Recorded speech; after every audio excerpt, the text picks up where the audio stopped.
చదువు దొరికింది. శ్వేతపత్రం, పోలవరం, జగన్మోహన్ రెడ్డి గారు సర్వనాశనం చేశాడు. ఆంబోతు అంటాడు, మళ్ళా నన్ను ఆంబోతు అనేటువంటి మాట మాట్లాడాడు. నన్నే అనుకుంటున్నా మరి, ఎందుకంటే అనేవాడు కదా. నీకు ముఖ్యమంత్రి అయ్యారు కానీ ఇంకా గౌరవం పెరగాల్సింది, ఇక అహం పెరిగినట్టుగా ఉంది.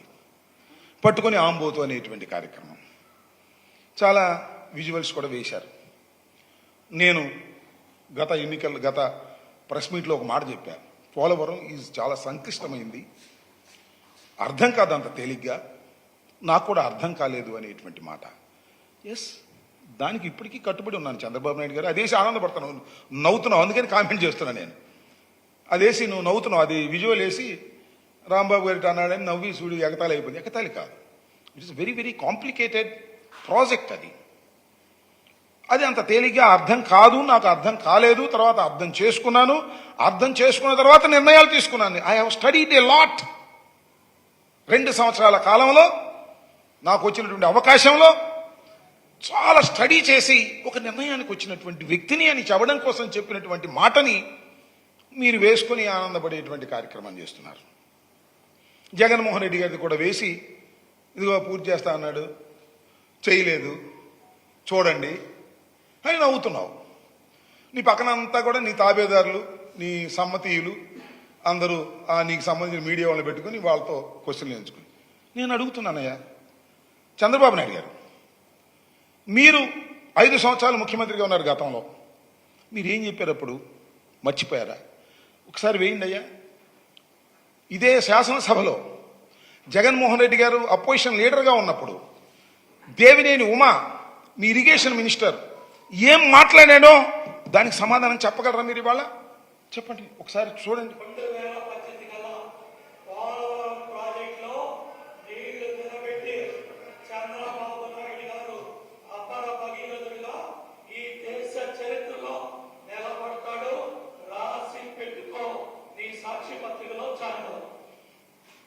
ఈ రాసి పెట్టుకో అన్న ఆయన లేడు ఇప్పుడు.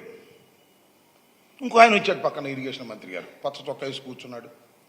నిమ్మల రామానాయుడు గారు బాగా స్టడీ చేసే మనిషే.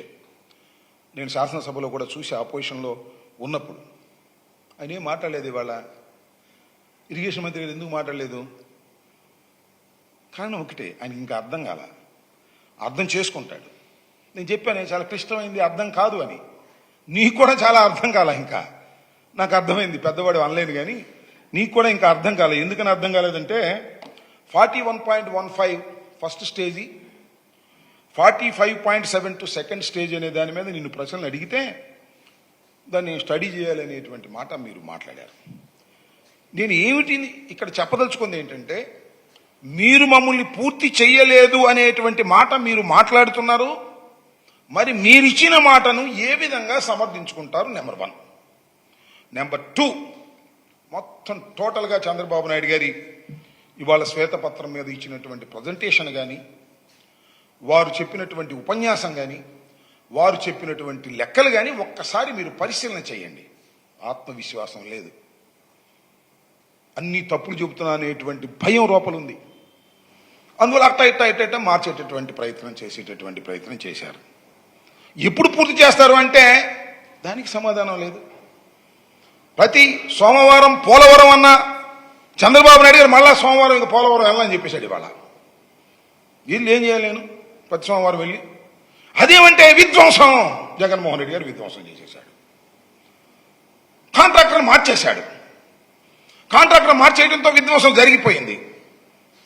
నేను ఒకటి మనవి చేస్తున్నా, చరిత్రలో కోర్స్ మీరు గెలిచి ఉండొచ్చు, 4వసారి మీరు ముఖ్యమంత్రిగా ప్రమాణ స్వీకారం చేయవచ్చు.